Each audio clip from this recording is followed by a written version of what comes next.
Peace and blessings to everyone here. Um, my love for this beautiful family is so unlimited. I can't say enough.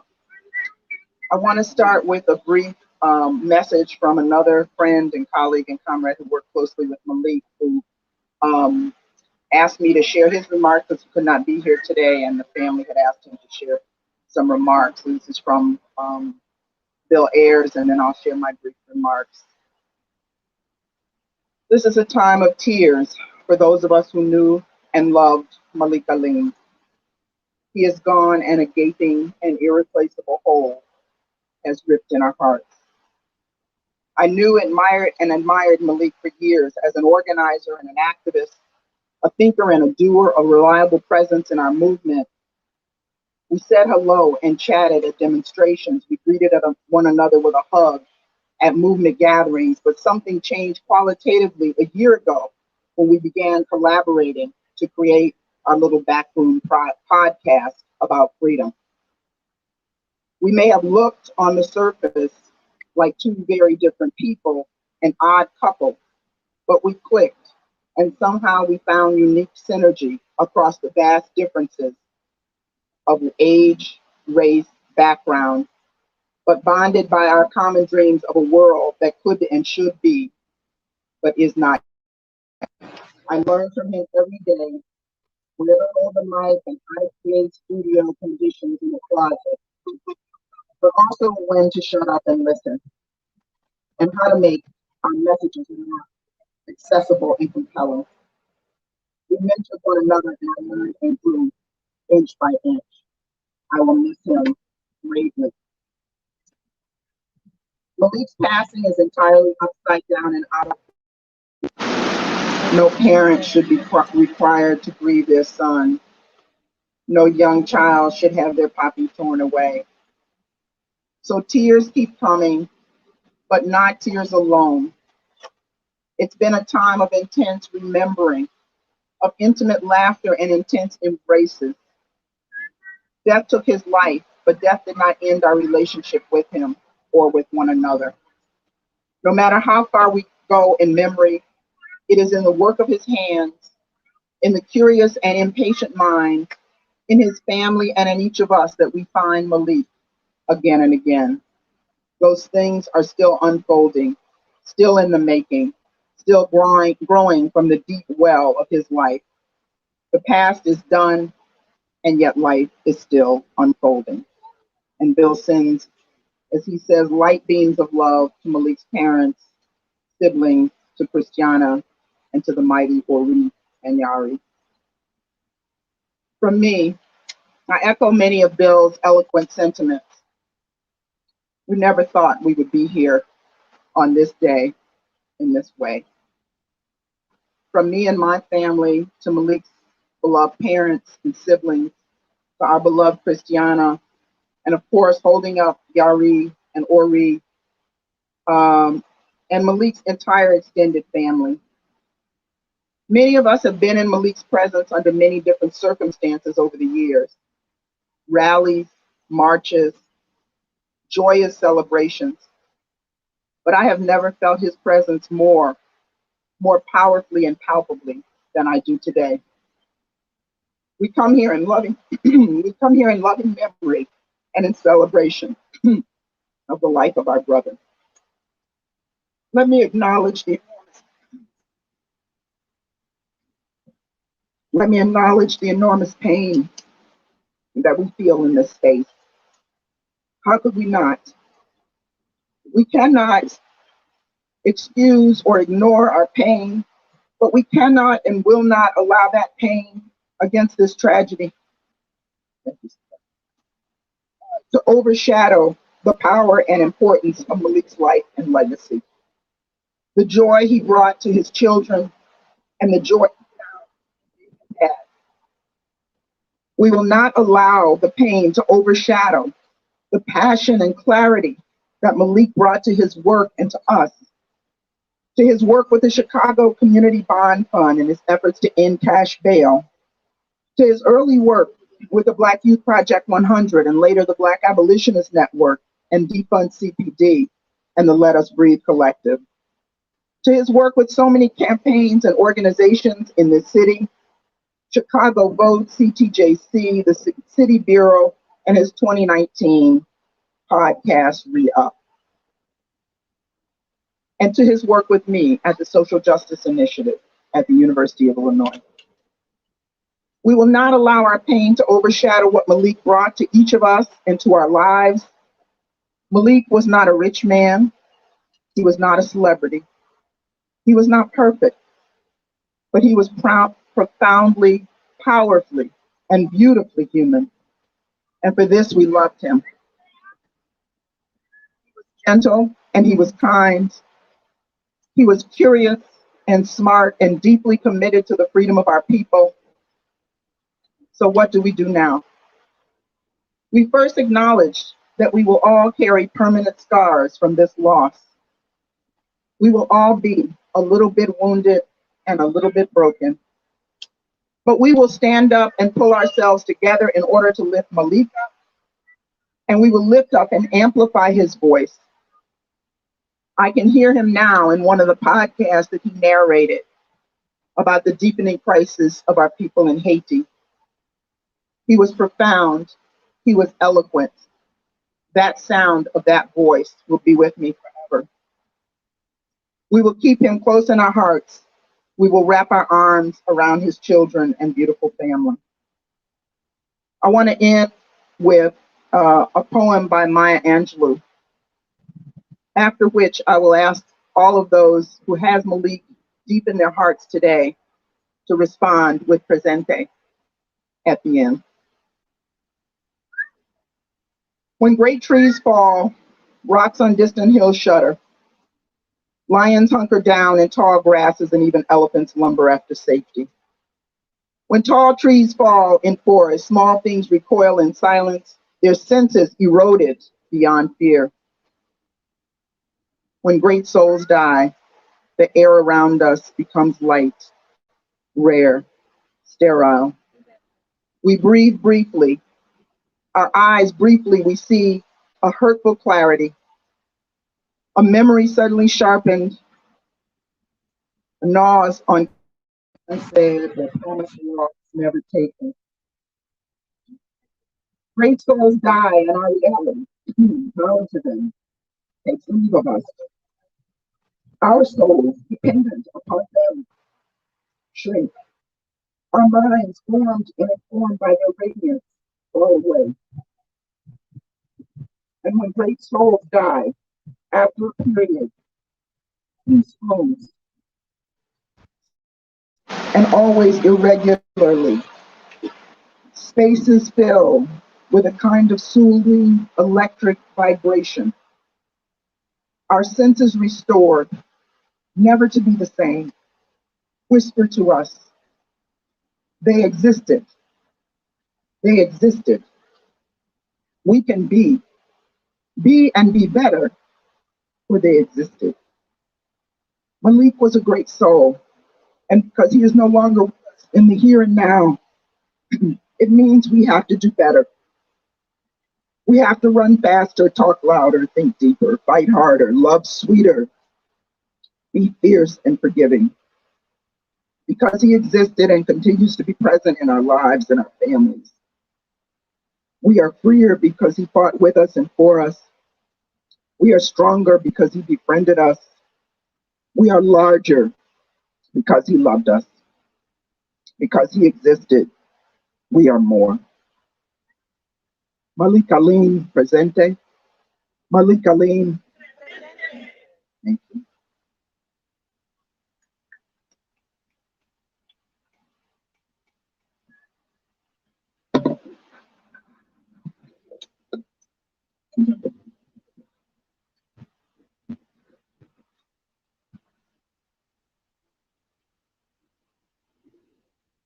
Our second community remembrance, Sister Sadia Nawab.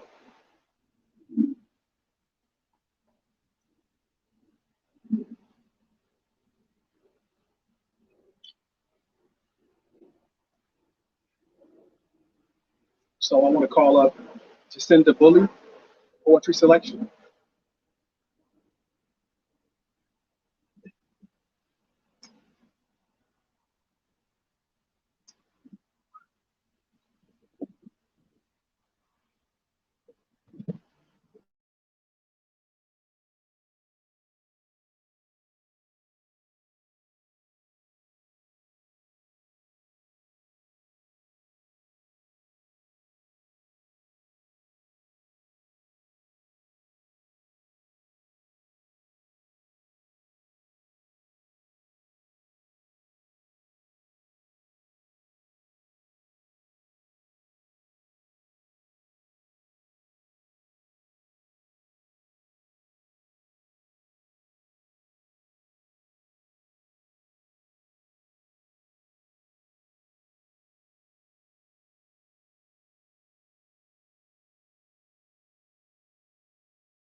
days. I believe that is Malik moving in you. Look at the ways community has shown up for you and for itself in the past 8 days. That is Malik, very much alive, moving in us, moving us, moving.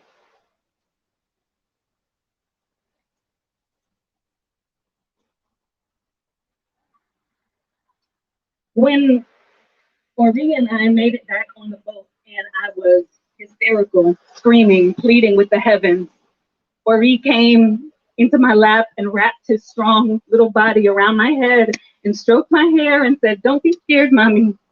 We'll find daddy later. Daddy's okay." And he's absolutely right. His daddy is more than okay. His daddy is free. A few days later, Ori said to me, "You help keep me brave in the water. I help daddy keep everybody brave." So I feel Malik very much alive. I feel Malik's spirit actively loving me through my son. I feel Malik's love multiplying out through our family. I feel Malik's love multiplying through community. The community Malik weaves together through a life of intentional loving has risen to embody the very world he believed was possible. Look at what Malik has co-created with the universe. Look at what Malik has co-created, is co-creating with this community. Look at what his powerful spirit can do, free from the limitations of time, space, and flesh. Imagine what Malik's playful, loving, revolutionary self will be doing unbound by time and space. He has already provided a lifetime of love and abundance for his children through the love he sowed in all of you. And not only his children, but the generations his children will heal. The world is more free and continues to get more free as Malik's love continues to move in it. Malik says death is a lot like birth. A lot of pressure, and then so much light, and so much love, so much squad. Malik has been born into the freedom from limitations of time and space. Malik has been born into the squad of our ancestors. And at his last breath, it was me, Malik, and Ori back in the water. We all returned to the water. And just like in the birthing pool in my mama's basement, though he was by my side holding me, rubbing my belly, there was a point he couldn't come with me. When it came time to be a portal of spirit from one side to another, that was one threshold I could only cross myself to be transformed. This time, we three spirits returned to the water.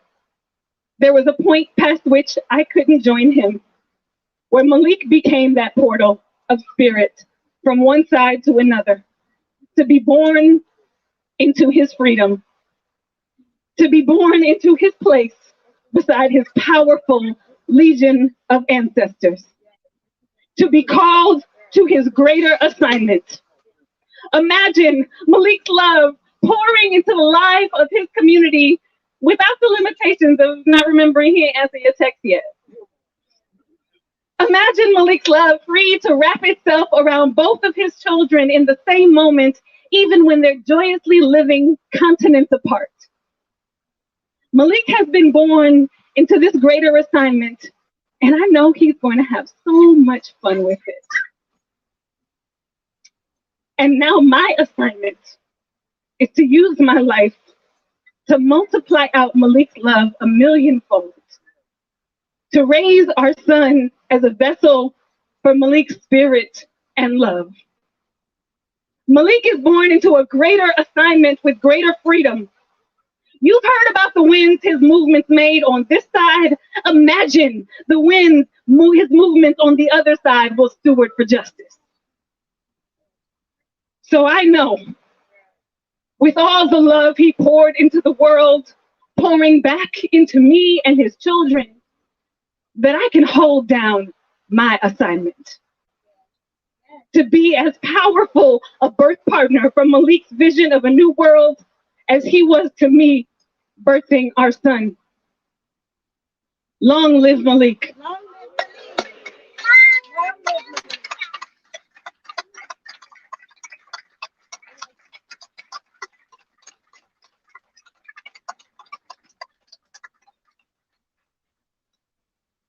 Sister Janae.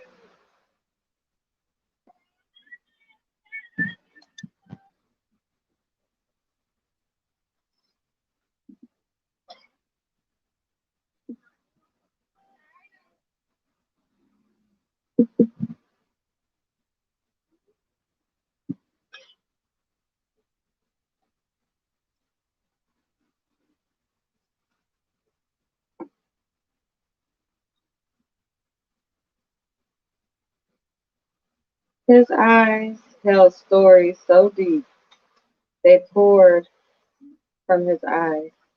His hands crafted love into buildings, monuments to a new world we so desperately needed. Malik is a portal, a mirror for the desperate, starved for knowledge and community, that our babies might not perish before their time, that our spirits be lifted, sent off on adventures every single day. The Archer. If Carpe Diem were a person, Malik Gabriel Alim. Mashallah. When I met Malik, we were at the Movement for Black Lives convening in my hometown of Cleveland in 2015. While many may remember when we de-arrested the young man in a circle formation and turning up to Kendrick Lamar's "We Gonna Be Alright," I remember the night before when we were driving to our space for the night. Everyone in the car was hungry, tired, and ready to rest. Malik saw a black woman on the side ramp of the E-way, parked on the shoulder, and stopped to give her a couple dollars that he had, but more so to talk to her. That's Malik, always down for a detour to take a moment to care for someone else. In the years of knowing Malik, I got to know his family, Troy and Janine. His mother was always cooking, and his father quizzing me about politics. It's no wonder Malik was equal parts nurture and intellect, which oftentimes bordered on sarcasm. Malik loved his family so much. If he wasn't writing raps or on one of his adventures, he was driving to Springfield or Tennessee or Champaign-Urbana or Mizzou to support Jenna and Rocky, his heartbeat, or check in with his parents, grandparents, aunties, and cousins. I'm grateful that those of us in movement space had the opportunity to have all the love his family poured into him overflow into our cups. That all the years before we met him, there had already been a written destiny on his life and a family chosen to help bring it forth into our world. I'm sure we can all remember the time Malik has shown up for us, the personal you or I or collective we, with a fierce will and a fearless heart. Malik didn't care which title he held or what organization he was a part of. In each moment, he was present and looking for a way to support the squad. It's no wonder he became a leader in so many things so quickly. His actions always preceded him. On this day, we honor a man in a life so beautiful, so human, and so instructive. I pray we keep his best part, his humor, his vulnerability, his fearlessness, and his care. And we share it freely with one another as he would. Ori and Yari, Daddy is so happy you're here. He loves you, and he will never leave you. His spirit is always with you, and we will talk to him every day. We love you, Malik. Thank you.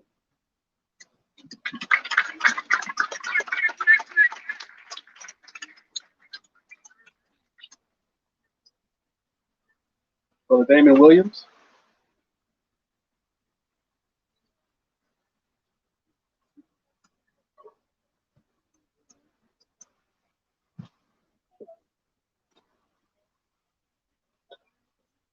I invite us into collective breath.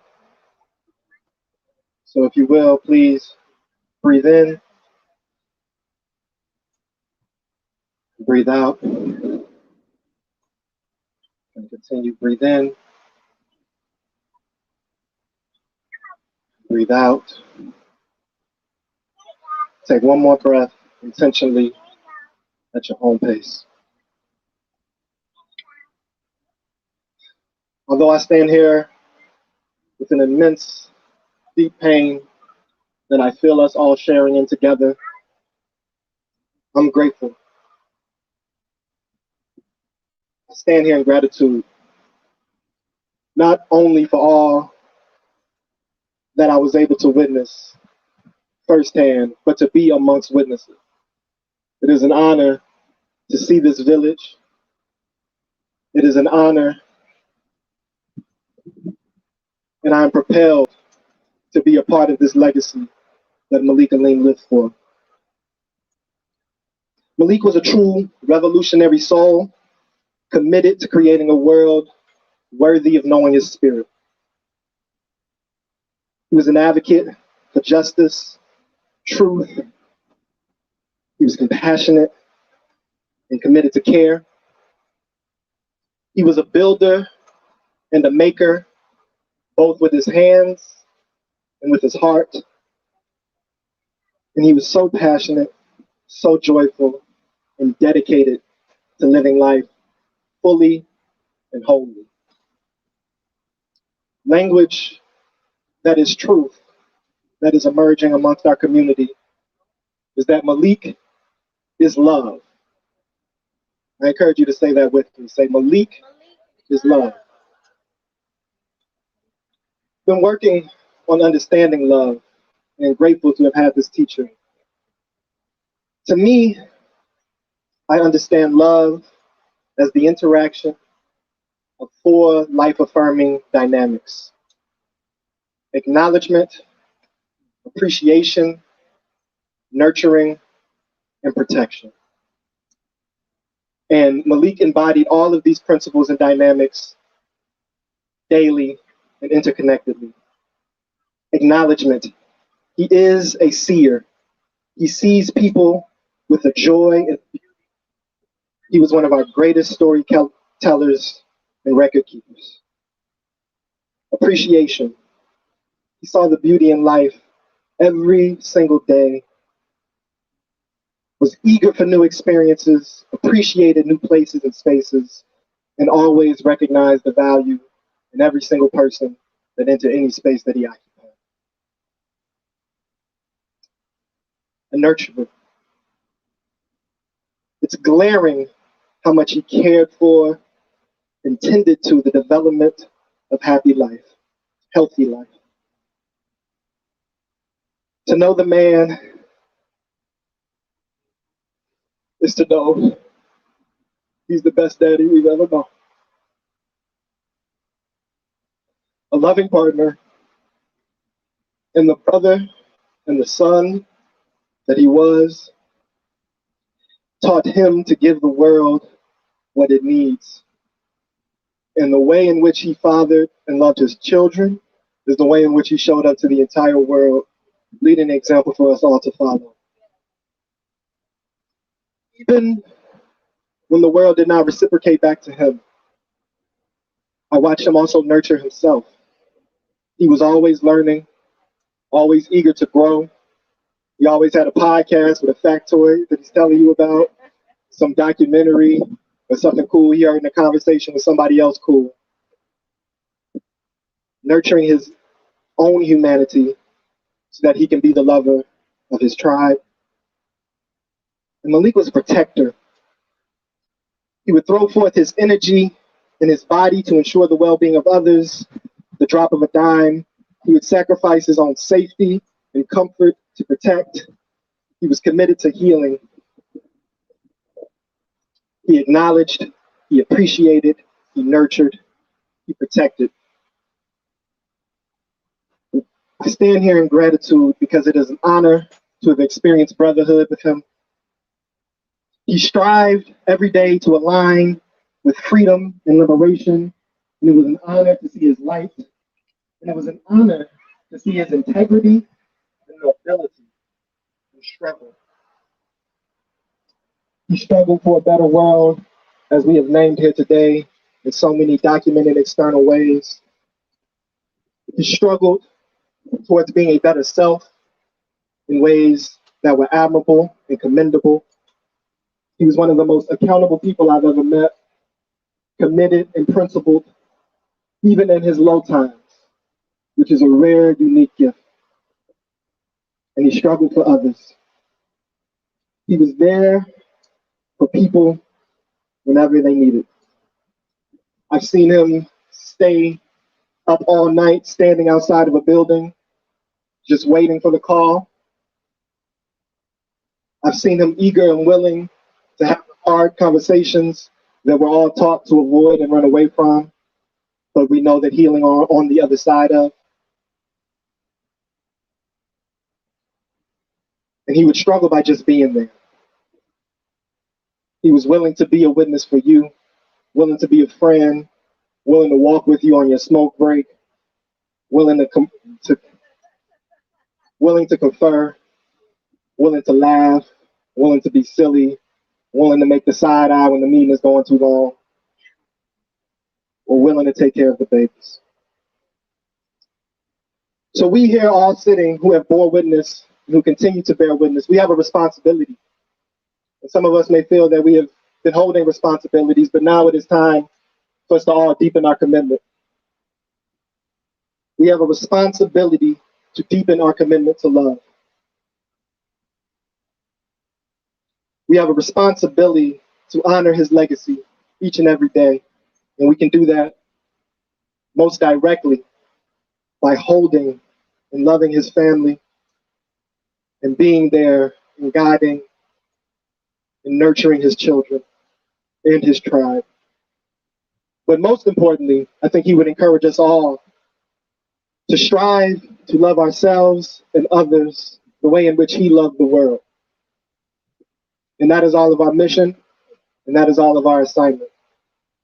So I encourage you to take another deep breath in and intentionally make a real commitment to how you're going to show up and hold up this responsibility to walk in this world with a deeper sense of love and honor.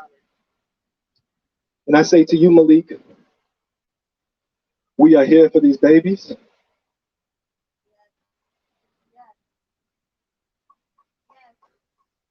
And it is my commitment that your son will know the man that you are. And I will do everything in my power. And I will always fall short in guiding him towards being like his daddy. I've never seen, from start to finish, a father love so much up close. And I thank you for being my teacher. I thank you for being my brother. I thank you for loving my sister. And I thank you for loving our people.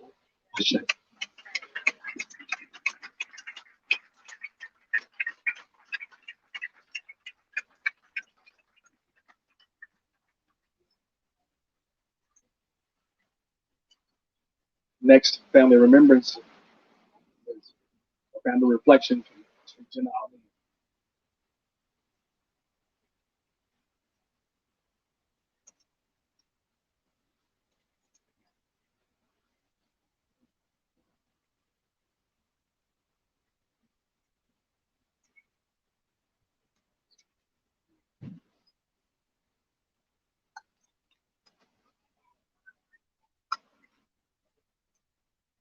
All right, before I begin my rant about how much I love my big brother Malik, I would like to share a quote that has allowed me to keep going this past week.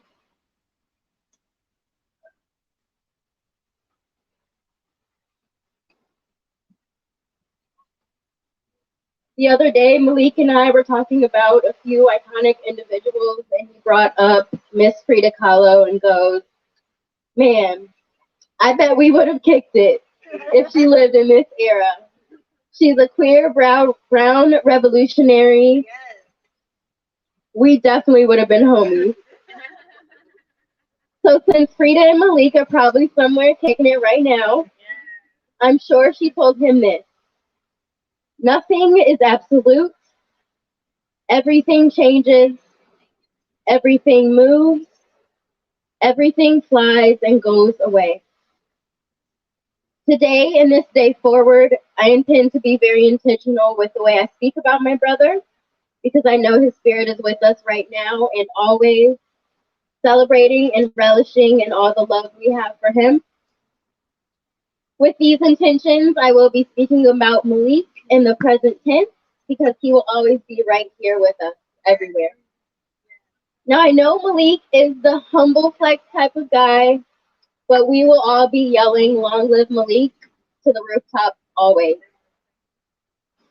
I have the greatest honor and privilege of being Malik's baby sister, his only sister. I have always admired Malik because he is able to do things that I myself have been afraid to do or could not do. He seriously is fearless in everything he did. Malik is definitely the class clown of the family, and I, for a long time, was the shy, timid one. When we were at the same school, everyone knew me as Malik's little sis. I had no problem with that because anytime anyone tried to mess with me, all I had to say was, "Don't even try it. You know who my brothers are." At a certain point, I guess he got sick of having to put people in their place because he asked me what I was going to do when he went to high school. Malik is the greatest coincidental teacher there is. Observing how unapologetically himself he always is warms my heart and definitely motivates me to be unwavering and proud of who I am as a woman. Blame Malik when I don't hold my tongue anymore when I have something sassy to say.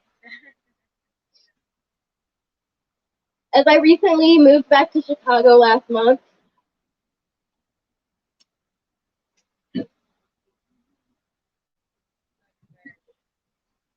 my excitement to be able to be around my family and hang with my brothers, Rafi and Malik, had been building for months. I was also most definitely excited to spend most of my free time with my favorite niece and my favorite nephew, Yari and Ori. One of the main things I was excited and anxious to do, though, was follow in my brother's footsteps as an abolitionist and organizer. My brother and I share a lot of the same passions, and that included our desire to turn our city into a place where Black and Brown people can thrive and cultivate communities where we can be adequately equipped to live a healthy, productive, nurturing, and culturally fulfilled life.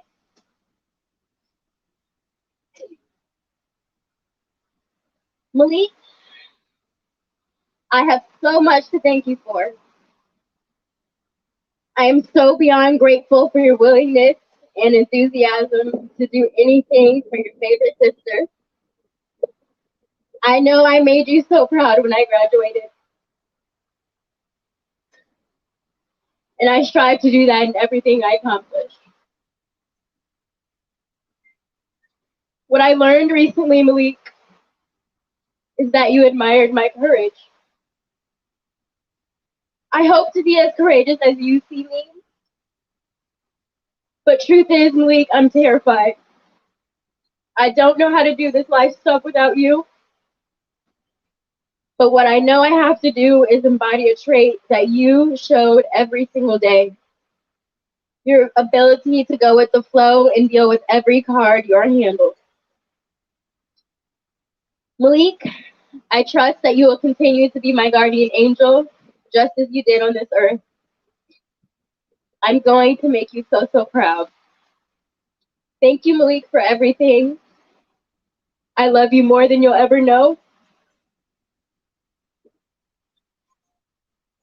To honor Malik and I's passion, at this time I would like for all of us to join in on Asada Shakur's empowering chant, which Malik had tatted on him and believed in strongly. So everyone, please repeat after me. It is our duty to fight for our freedom. It is our duty to win. We must love each other and support one another. We have nothing to lose but our chains.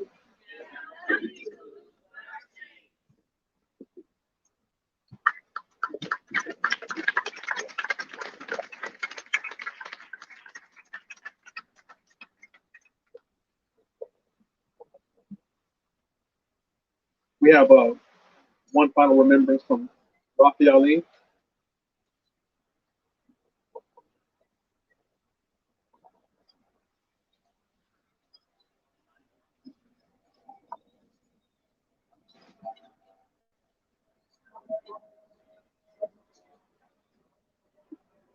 Let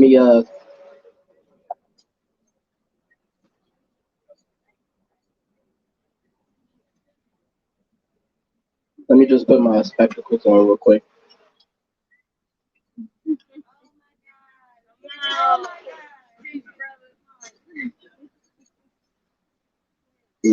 So sure everyone can understand how hectic the past week has been for all of us. So just like Jenna said, I am probably about to rant, but y'all got time.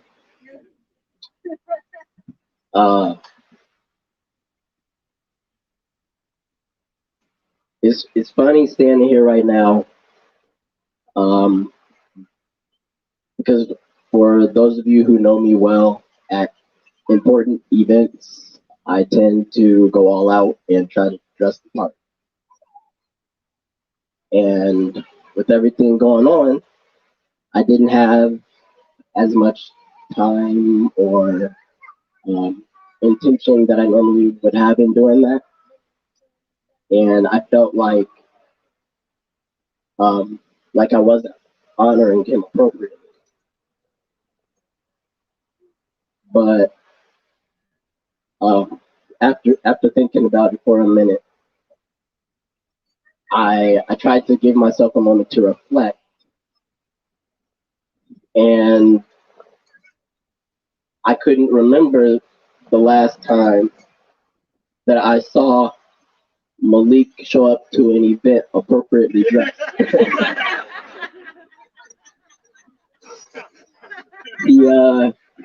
He always had to break the code just a little bit.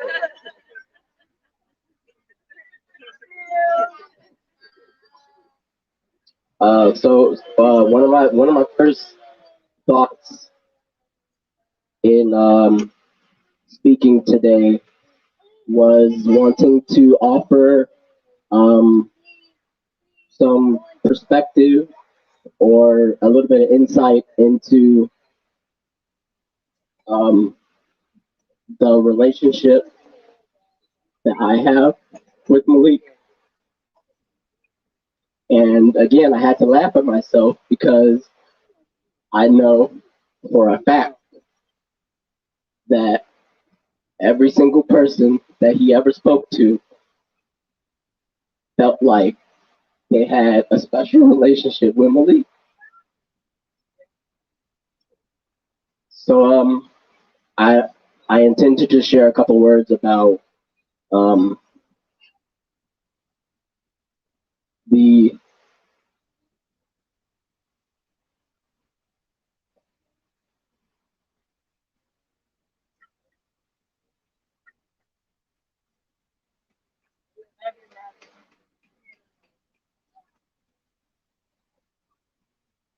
some of the reasons why I love him.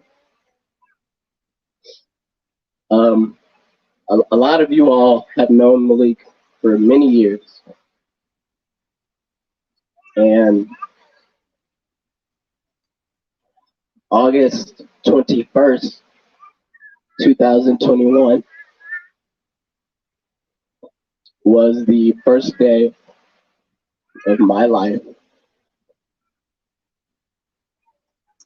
that I didn't have him physically with me.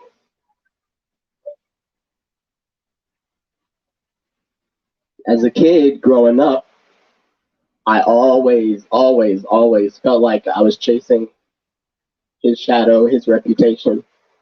Because like Jenna said, everywhere you go, they knew Malik, they knew the last name Alim. With our older brother going to high school in a boarding school type setting, we missed him a lot. And being as young as we were, being 5, 6 or so years younger than him, it felt a little bit disconnected. Um, so just under 10 years ago, when the Alim family um, journeyed and returned home to the city of Chicago, I was honored to be able to rekindle and build a new relationship with him that had more character, more depth than anything prior. I didn't like it at the time, but he and we shared a lot of bunk beds. And there were some nights where I'd be up late listening to him snoring and being irritated. There were some nights where we would have some really deep conversations. And like Jenna said, he was an unintentional educator, and he would impart knowledge even when he didn't realize he was. But one of the intentional times he did so with me was acknowledging the fact that our personalities are very, very different. Malik has always been a a spontaneous person. He would jump before he knew where he was gonna land. He would he would do something wrong until he figured out how to do it right. And me being usually the person who would hate to do anything wrong,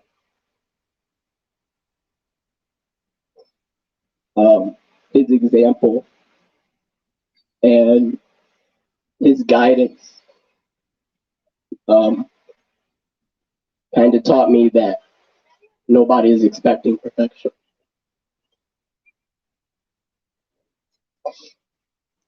And sometimes you just got to do it. So if you haven't noticed, that's kind of what I'm doing.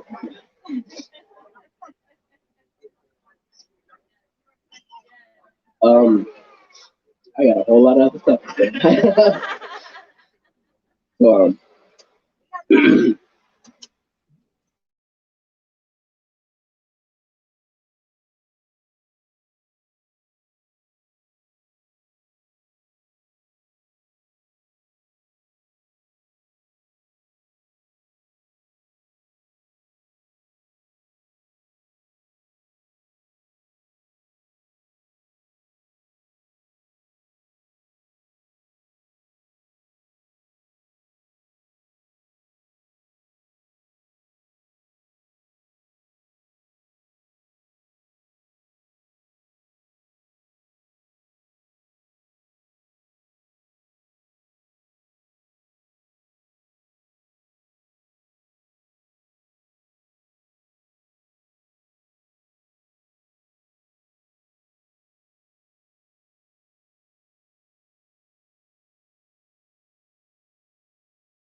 We had all the reflections from family.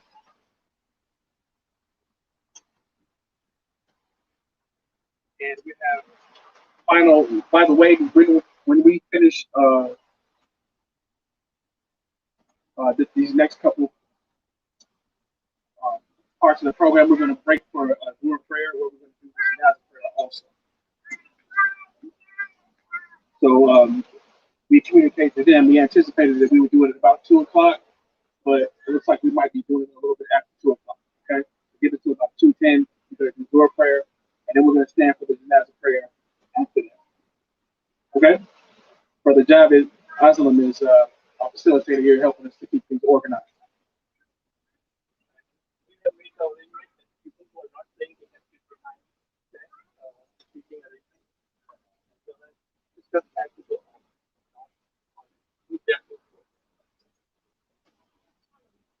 Brother Javed was just mentioning that when we do break for that prayer, that they have arranged for people who are not Muslim or who are not doing the Dhuhr Salat with us, seating behind us for the men, and the sisters will be directed upstairs. It's 2 levels.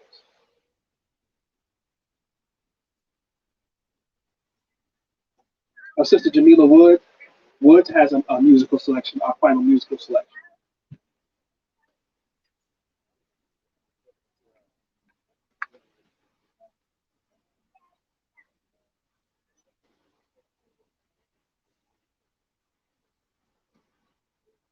Peace and blessings, everyone.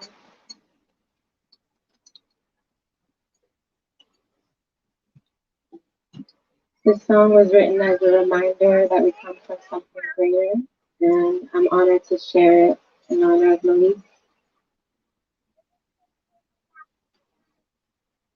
I'm an alien from inner space. They can read my mind all in my face.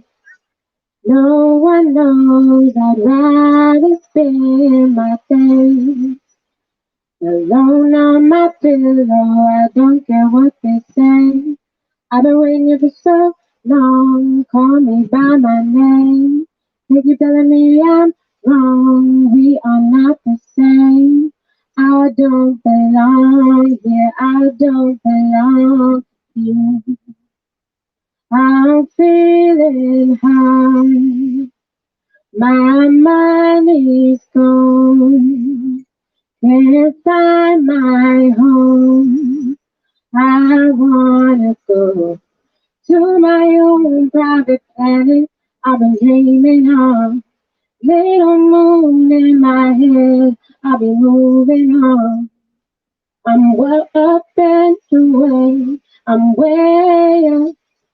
I'm up and away. I'm way up. Just 'cause I'm born here don't mean I'm from here. I'm ready to run.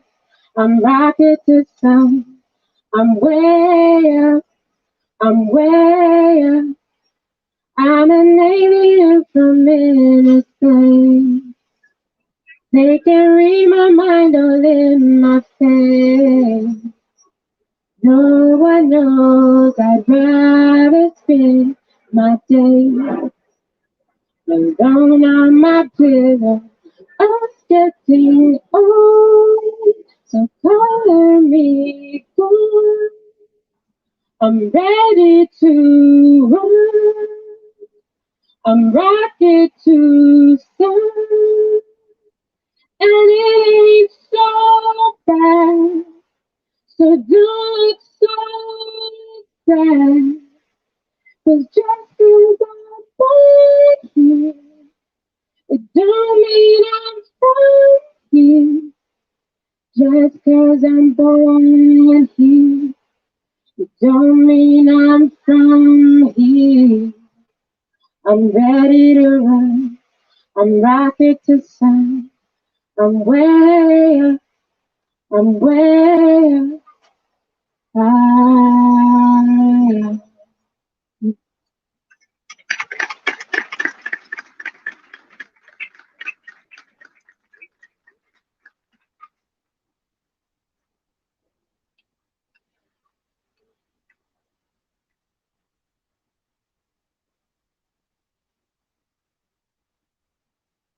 Reverend William III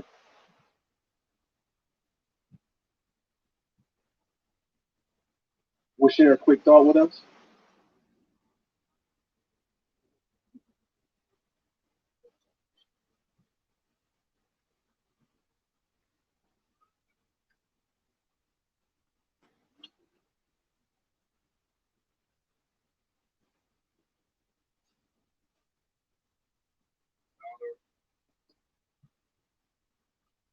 In celebration of this marvelous life,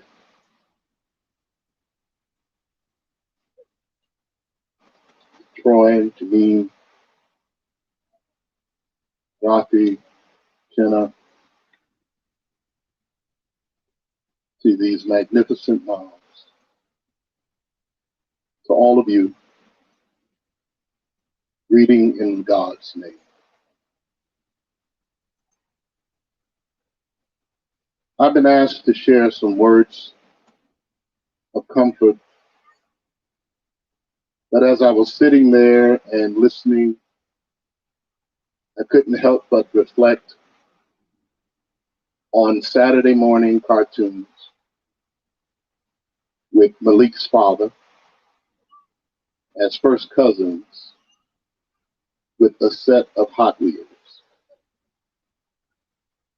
And to watch life go on as we dreamed and imagined and talked as cousins about what our lives would be like.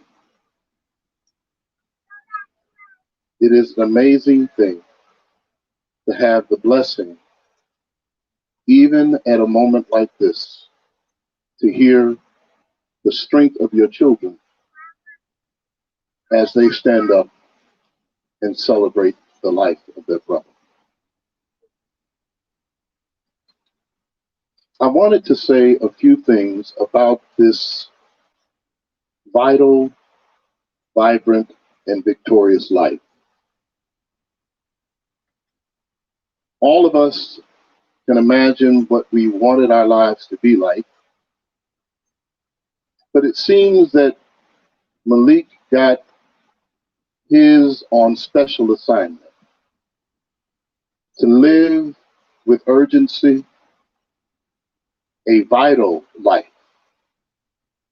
to make a difference and impact the lives of others. A vibrant life is as if he would glow in every place he would be. A victorious life, one that transcends the mundane difficulty of the world in which we live. Simply put, this brother was acting like Alexander Hamilton. He was living his life with urgency, as if he didn't know when or where or how, but he was going to live it, giving himself completely to the life he was living, to the loves of his life, to his babies, to his children, to his mama, for sure, and to the vision that his father had given. Now, I read a book not long ago. Many of you probably have read it. Paulo Coelho wrote a book called The Alchemist, and in it, he shares this story within many stories about a young man who was having a conversation with someone about the meaning of life, in essence. And that person said, well, why don't you journey to a distant land and have a conversation with the person who is believed to be the wisest person in the world? So he does, he makes ready, he packs his bag, he journeys to where that person is, and when he gets there, he discovers there's a long line of people waiting to talk to the wisest person in the world. But he waits his turn, and eventually, with all that's happening, the crowds are there, he finally gets audience with this individual. And he asks the question, I want to know the meaning of life. Could you give that to me? And without really responding to him with a direct answer, this gentleman said to him, "Hold this." And he handed him a teaspoon and put oil in the teaspoon. And he said, "Now, I want you to go look at the kingdom in which I live. But remember, don't you lose a drop of oil out of the spoon." Young man went on obediently and journeyed. And when he did that, he discovered that he didn't want to lose one drop of oil from the spoon. And after about an hour of walking around the kingdom, he comes back and he gets audience again. And the gentleman asked, "Did you see the kingdom?" He said, "No, but I kept every bit of the oil in the spoon." "Did you see the waterfalls?" "No, I didn't."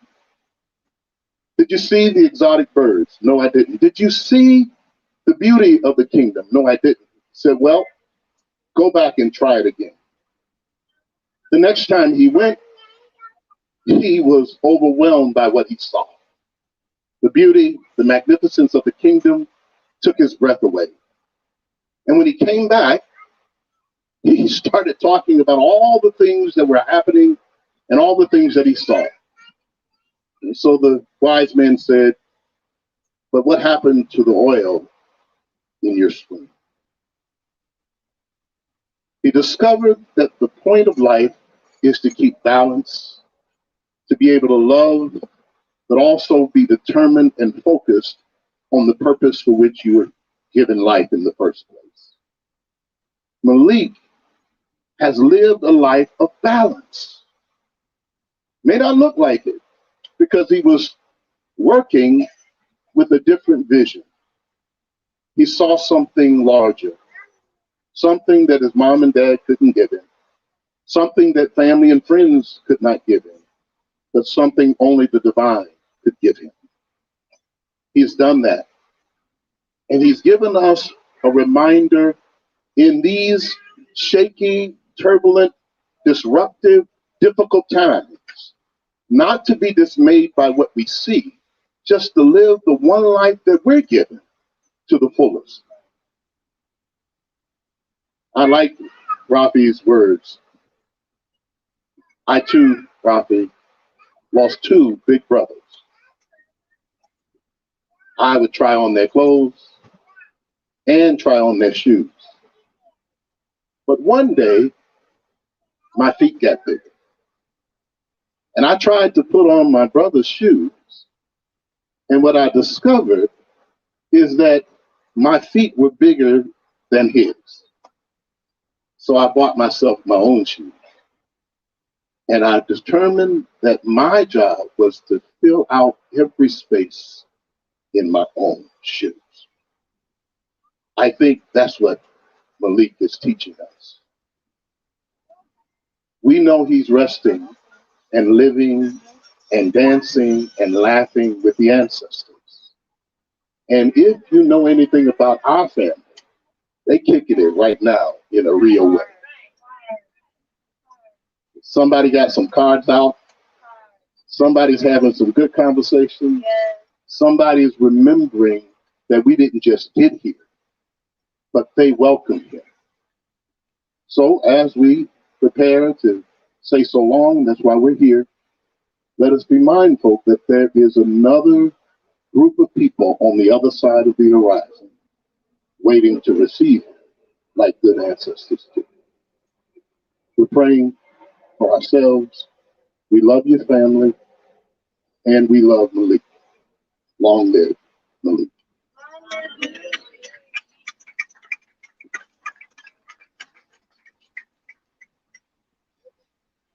We're coming towards the end of our program shortly here. And so what's going to happen is Imam Tark is going to, Elamine is going to close us in prayer shortly or next. But what we want to happen after that is the flow of recession. So we're asking, after we close the prayer, for people to, in a slow and organized fashion. Come to the front.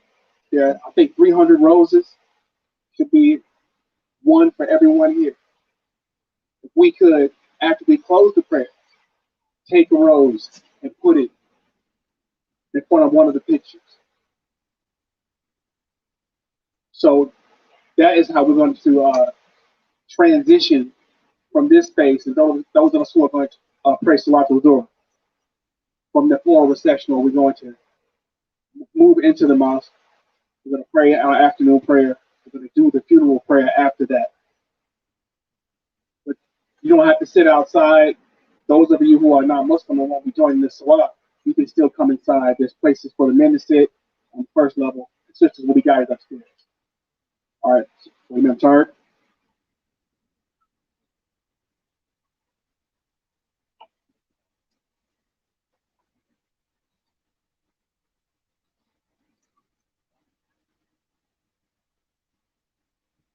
Assalamu alaikum.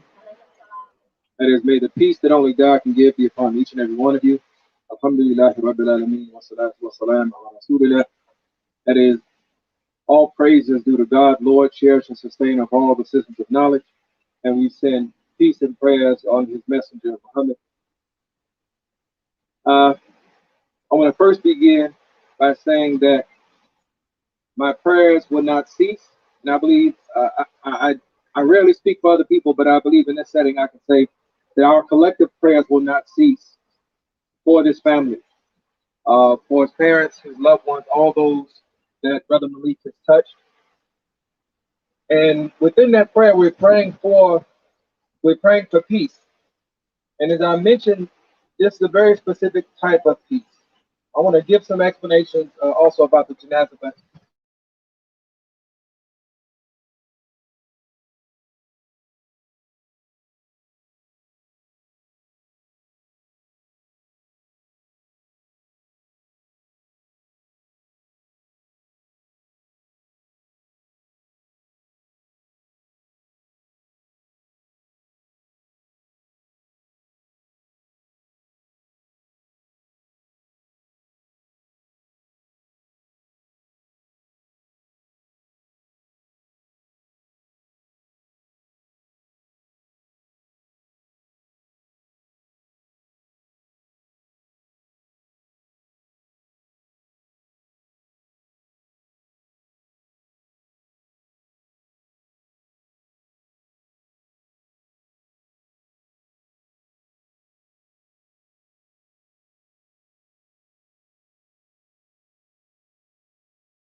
Relationship, the knowledge, the interaction, that is a part of understanding that our lives, our existence is not confined to just what we can see. I want to share quickly. This is I had a verse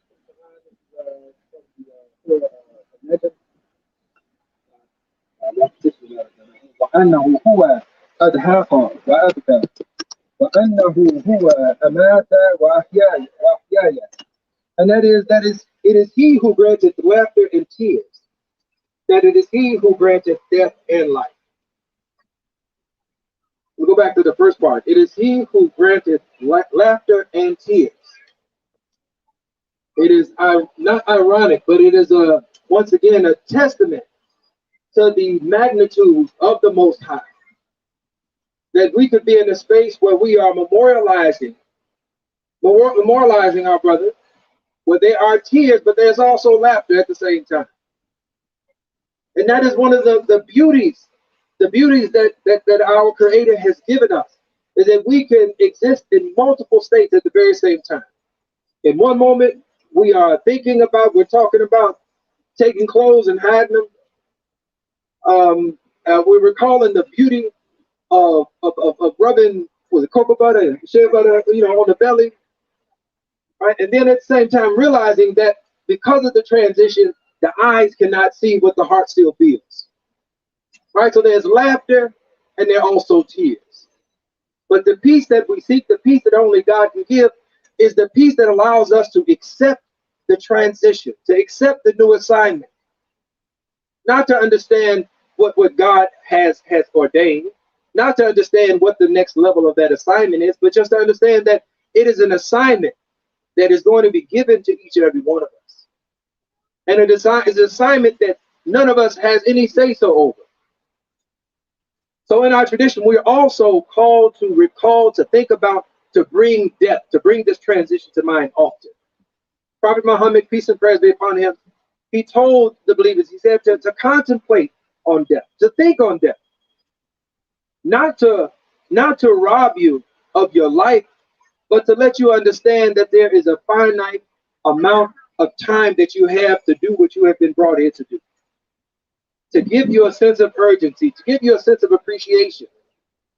And as we move on, as we become more technologically advanced, as we move on and we have more things at our disposal, we become more and more disconnected from understanding that everything does have a season. Because you can have strawberries year round, right? Strawberries have a season. Right? Fruits have a particular season. But because of the advancements that we have, because our ability to store things, our ability to transport, we're able to enjoy things out of season. So we don't understand always that there is a time and a place. There's a constant cycle of birth, a constant cycle of transition, a constant cycle of renewal that takes place. So in recalling this, we are praying. We are praying that we can use what we have while we have. I want to give this quick. I had a limited interaction with Brother Malik. I had not seen him. Our interactions over the phone, it was around, pre-child justice. And I had a couple of conversations with him, and I was struck by the passion in this young brother's voice. I knew he was not an old brother. You can hear age in the voice. I knew he was a young brother, and I was surprised at the commitment and the ability to articulate and the intelligence, all of this, just a few conversations. So I didn't have the benefit of intimately knowing him, but I knew that he was living in purpose. And for that, I felt myself blessed to have those interactions. And for all of us here, as we think about what it means to have a limited time, to do whatever the Most High has brought us here to do, let us do it with urgency. Let us do it with intentionality. And let us do it understanding that this is but one aspect of the purpose that we have been sent here for. I'm going to close with this before giving a brief description of the Salat of Janaza. And that is in keeping with the 3 closing from a preacher protocol. That's the 3rd closing. So the last thing I wanted to mention was that acceptance does not erase grief, right? The grief of that transition, it does not erase that. There's a period of time in the life of the Prophet, peace and praise be upon him, called the year of sorrow, year of sadness, where he had suffered multiple losses. And it was really a year of sorrow. I mention this because sometimes we make the mistake of thinking that we have to hold our chin up. We have to act as if we are stronger than the emotion. Understand that those emotions, those deep emotions, the sadness at this new reality, that even in that is evidence of the mercy and the blessing that God has given you. Because if you did not love so deeply, you could not hurt. You could not hurt as deep as you do. If that was not that indescribable love, there would be no way to walk away from it, for it to be gone, for the physical manifestation of that to be absent, and you not to recognize it, for you not to grieve that. So give yourself time to grieve. Continue to speak about him. Continue to tell the stories. Think about him. Tell those jokes. You know, talk about the things that annoyed you. Talk about the things that endeared you. Right? Embrace that. So, the Janaza prayer, for those who are going to participate, and for those who are watching, the Janaza prayer is one of the rights of the Muslim. This is something that, of all the things that we're able to do for ourselves, right? This is one of the things that we are unable to do for ourselves, where we require a community, we require loved ones, we require those who understand that we're in a position now, we can't do it. So we do the Janaza. We prepare the body, we wash the body, we make the dua, right? We wrap the body. And then we offer a prayer that is unlike any of the other prayers that we offer. This is the prayer, it's made with the Muslim mode of prayer, where we stand and you see these cycles of standing and kneeling and bending and bowing. This is unlike any other prayer, because this is a prayer that is done standing up the whole time. It is also a prayer that is done silently, aside from what we call a takbir, right? A takbirat, where you hear Allahu Akbar, God is great. You'll hear that 4 times, right? The very first one, what will be said is the Al-Fatiha, where we actually opened up this memorial with, right? It's the beginning chapter, the opening of the Quran. So that's the first takbir, right? Allahu Akbar, then of the Fatiha. After that, the second one is a prayer where we send peace and prayers upon all the righteous prophets who have been, and those whom we know, those we don't know. We send prayers for their peace and their well-being and elevation towards them. And then the third takbir is where we make dua, right? We make supplication on behalf of our brother Malik, right? So whatever is in your heart, and I remind myself that the one who is acquainted with all things does not need you to be able to articulate those things in words. He knows, Allah knows, God knows what is in your heart.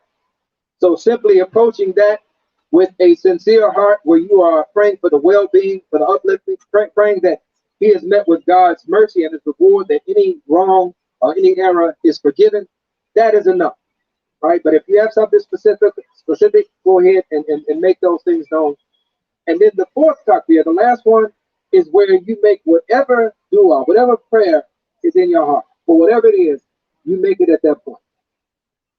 We should hope, and we don't tell people how to pray, right? Those last two, you pray for Brother Malik, but when that last prayer, we should hope that you are including the family, including his parents, including his loved ones, right? Including his children, including his community, including those who have to bear the burden of this grief in deeper ways than others. So that being said, I invite you to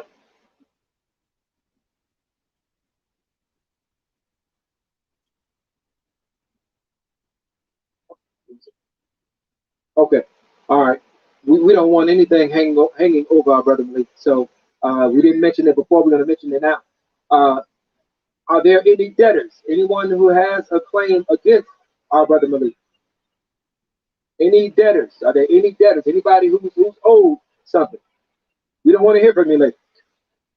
All right. So if there's any debt, right, we want his process before we offer the Janaza prayer. That is, it's a clean bill. All right. So I said it 3 times, and that's the sunnah. Right. That's the tradition of the Prophet. He's present upon him. So we didn't have anybody. Alhamdulillah. Praise be to Allah. So with that,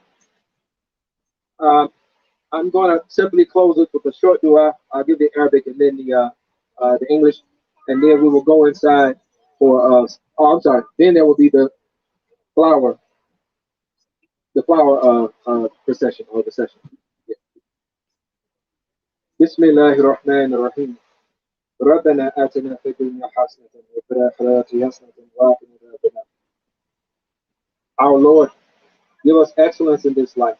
Give us excellence in the life to come, and protect us from the torment of the fire. Amen.